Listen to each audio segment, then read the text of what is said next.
जय हिंद। तो आज हम लोग शुरू करने वाले हैं। आज हम लोग पढ़ने वाले हैं जो हम लोगों ने न्यूट्रिशन शुरू किया था, उसमें हम लोगों ने अभी तक जो समझ लिया है, जान लिया है, उसमें से कुछ टॉपिक आपका है, फूड है, डाइट है, न्यूट्रिएंट है ना। इसके बाद आपने जो न्यूट्रिएंट का जो इम्पोर्टेंट है बॉडी के अंदर, उसके बेसिस पर आपने पढ़ लिया था, है ना। फूड प्रॉपर या प्रॉक्सिमेट प्रिंसिपल्स ऑफ फूड या इमीडिएट प्रिंसिपल ऑफ फूड के बारे में पढ़ लिया।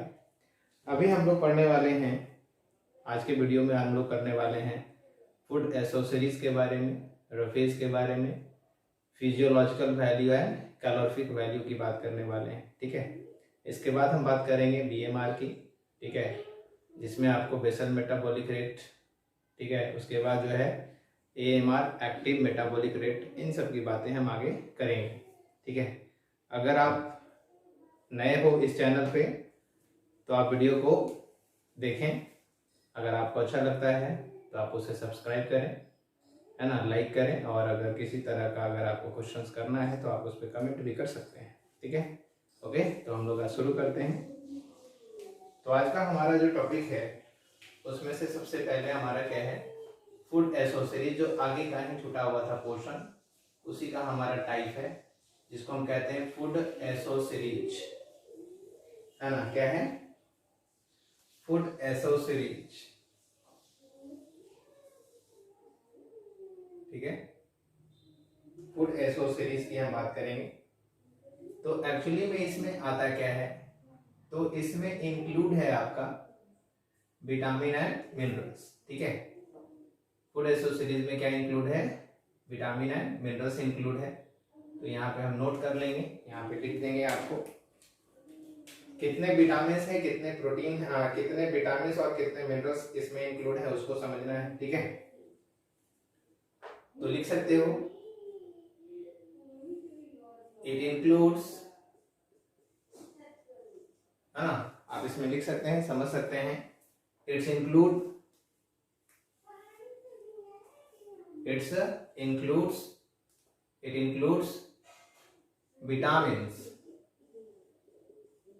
vitamins and minerals. इसमें क्या इंक्लूड है? विटामिन एंड मिनरल्स इसमें इंक्लूड है। जनरली विटामिन और मिनरल्स इंक्लूड होता है। और जहां तक मैं बात करूं तो विटामिन और मिनरल्स जो है वो ज्यादा से ज्यादा हमारे बॉडी में क्या करते हैं, इम्यूनिटी देने का काम करता है, प्रोटेक्टिव नेचर का ये होता है, इसलिए हम इसको रखते हैं किसमें है, प्रोटेक्टिव, है ना। इसीलिए इसको हम क्या कह सकते हैं, प्रोटेक्टिव प्रिंसिपल्स ऑफ फूड कह सकते हैं, ठीक है। तो food accessories are also known as क्या कहेंगे, also known as protective, also known as protective principles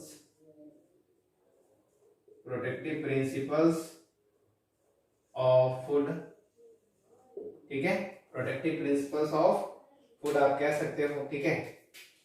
अब ध्यान देंगे, अगर इसकी कमी हुई तो क्या होता है, बहुत सारी बीमारी हो सकती है, बहुत सारे एबनॉर्मलिटीज हो सकते हैं, बहुत सारी जो है दिक्कतें आ सकती है। तो इसलिए हम लिख सकते हैं, है ना, their deficiency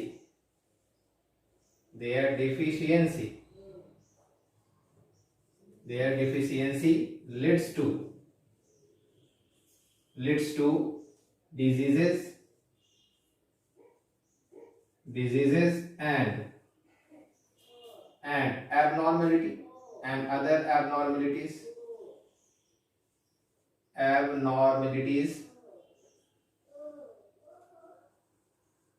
ठीक है। अदर एबनॉर्मलिटीज ये ला सकता है, अगर इसकी कमी हुई तो कुछ बीमारियां हो सकती है, कुछ एबनॉर्मलिटीज आ सकता है, इसके बढ़ने से भी हो सकता है, घटने से भी हो सकता है। जैसे मान लिया जाए कि हम ब्लड क्लॉटिंग की ही बात करेंगे, तो ब्लड क्लॉटिंग में पोटेशियम काफी जरूरी है, सोडियम काफी जरूरी है। तो इस तरह से अगर हम देखेंगे, जैसे नर्व कंडक्शन करना है यानी इंपल्स का कंडक्शन करना है, तो वैसे कंडीशन में भी जो है मिनरल्स की आवश्यकता होती है। ठीक है, तो ये समझना है हम लोग को कि ये काफ़ी ज़रूरी है। अगर इसकी कमी हुई तो कई बीमारियां होती है। ऐसी बीमारियां तो प्रोटीन की कमी से भी होता है, फैट की कमी से भी होता है, कार्बोहाइड्रेट की कमी से भी होता है, लेकिन क्योंकि वो चीज़ें हमें जनरली मिल जाती हैं, भरपूर मात्रा में मिलती रहती हैं, लेकिन इनके जो अमाउंट होते हैं वो बहुत लेस अमाउंट में चाहिए होता है, कम अमाउंट में होना चाहिए होता है। किसी किसी फूड में हमें जानकारी भी नहीं होती उसमें कौन सा मिनरल्स है, कौन सा उसमें विटामिन प्रेजेंट है। तो ये चीज़ें ये ध्यान में रखने के लिए जरूरी है। ठीक है, तो ध्यान सकते हैं कि कितना विटामिन कितना प्रोटीन, तो लिख सकते हो यहाँ पे दे इंक्लूड्स, है ना, दे इंक्लूड 20 विटामिन, है ना, कितने vitamin, 20 vitamin and 21 minerals, 20 vitamin और 21 मिनरल्स इसमें इंक्लूड है। और अगर इसमें बात करेंगे तो हो जाएगा कि सम साइंटिस्ट ऐसे भी है बिलीव करते हैं कि जो वाटर है वो भी नॉन न्यूट्रिटिव, है ना, फूड एसोसिरीज है, यानी वाटर भी काफी जरूरी है, लेकिन उसमें न्यूट्रिएंट नहीं रहता है, लेकिन मिनरल्स प्रेजेंट होते हैं। ठीक है, तो ऐसे कह सकते हो सम वर्कर्स यहाँ पे मतलब है सम साइंटिस्ट की बात कर रहे हैं। सम साइंटिस्ट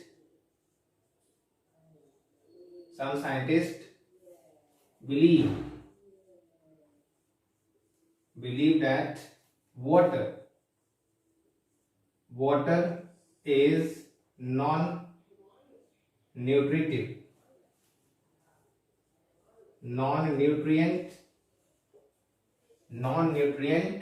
food component,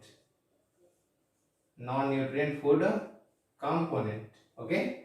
तो वाटर को नॉन न्यूट्रिएंट फूड कंपोनेंट की कैटेगरी में रखा गया है। हालांकि आपको मालूम है कि प्रॉपर डाइजेशन के लिए ये काफी जरूरी है ना।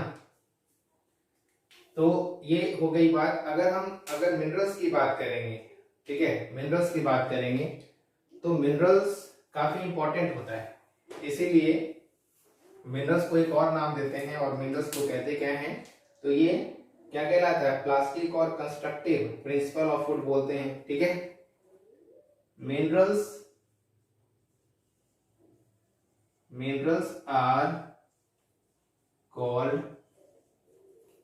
प्लास्टिक और कंस्ट्रक्टिव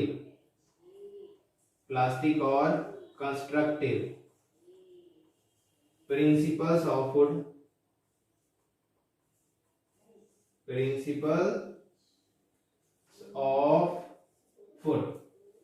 ठीक है, प्रिंसिपल्स ऑफ फूड यहां पे मैं लिख देता हूं। ठीक है, तो मिनरल्स को क्या बोलते हैं, प्लास्टिक फूड भी बोल सकते हैं, या प्लास्टिक फूड या कंस्ट्रक्टिव प्रिंसिपल्स ऑफ फूड बोलते हैं। बिकॉज आपको मालूम होना चाहिए कि जो मिनरल्स हैं वो अदर बहुत सारे जो कंपाउंड है, बहुत सारे जो केमिकल सब्सटेंस है, उसको बनाने में ये इन्वॉल्व होता है, इनरोल होता है, बहुत सारा चेंजमेंट लाता है। ठीक है, वेरियस चेंजेस, है ना, किसी तरह का अगर आपके बॉडी में बहुत सारे जो बदलाव होते रहते हैं वो मिनरल्स के कारण भी होते रहते हैं, या बहुत सारा जो कंपाउंड है वो मिनरल्स के एडिंग होने से क्या होता है, चेंज होता रहता है। ठीक है, तो आप कह सकते हैं कि ये चेंज लाता है वेरियस मटेरियल में। ठीक है, तो यहाँ पे मैं नोट कर देता हूं कि आखिर आपने मिनरल्स को कंस्ट्रक्टिव या प्लास्टिक फूड क्यों कहा। प्लास्टिक का मतलब क्या होता है, मोल्डेड, जो चेंज हो सके, इसलिए उसको हम कहते क्या हैं, प्लास्टिक बोलते हैं। तो क्या होता है, तो they are changed to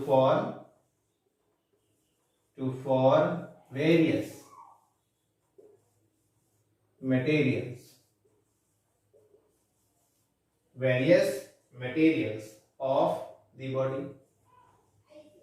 of the body,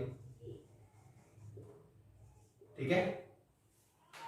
तो ये बातें हो गई जो कंप्लीटली फूड एसोसिरीज के लिए है।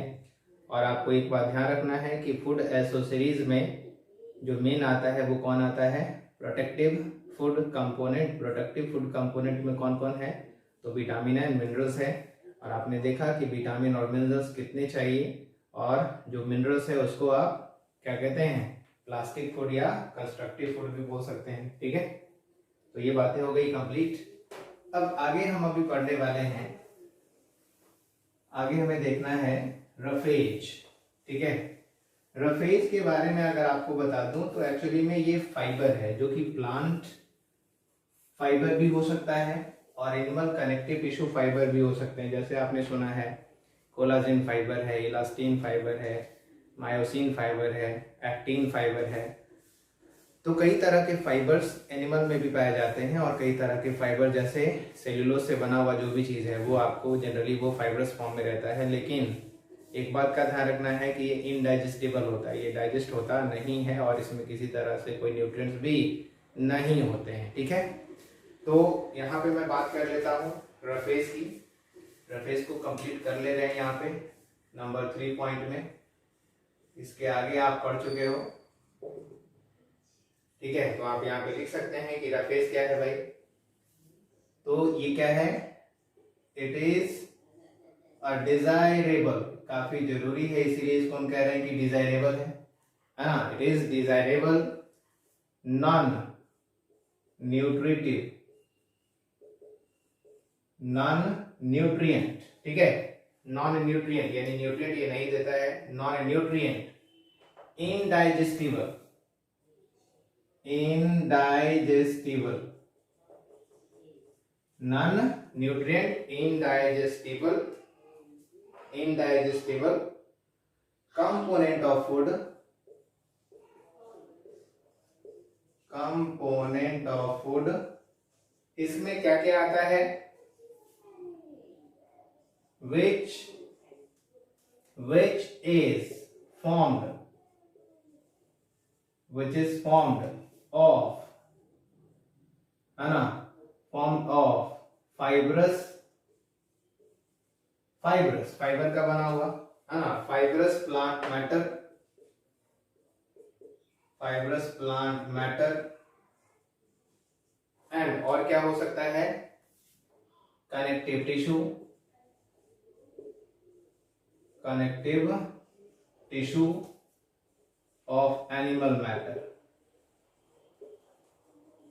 ये चीजें जो है वो जनरली किस में आती है, रफेज में आता है, फाइबर में आता है। ओके, तो ये क्लियर है, डिजायरेबल है, जरूरी है। ऐसा नहीं है कि फाइबर आपको नहीं लेना चाहिए, फाइबर आपको लेना चाहिए, फाइबर की काफी आवश्यकता है, आपके फूड में फाइबर होना चाहिए।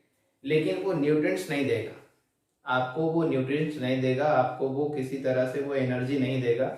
लेकिन हाँ, जिस तरह से हमें मालूम है कि जो सॉइल होता है उसको पकड़ने के लिए, कैप्चर करने के लिए, होल्ड करने के लिए रूट की आवश्यकता होती है, तो उसी तरह से हमारा जो फूड है वो जब डाइजेस्ट होता है तो उसको बाइंड करके, है ना, आगे की ओर मूव करवाते रहना और इजिली सफिशिएंट और इफिशिएंट इजेशन के लिए और डाइजेशन के लिए इसकी आवश्यकता होती है।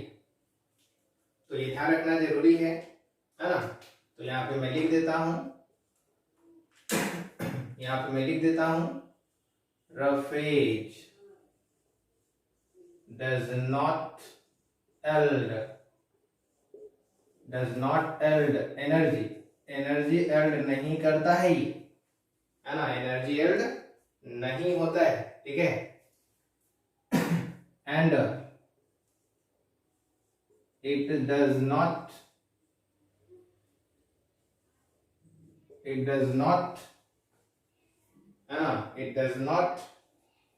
have a structural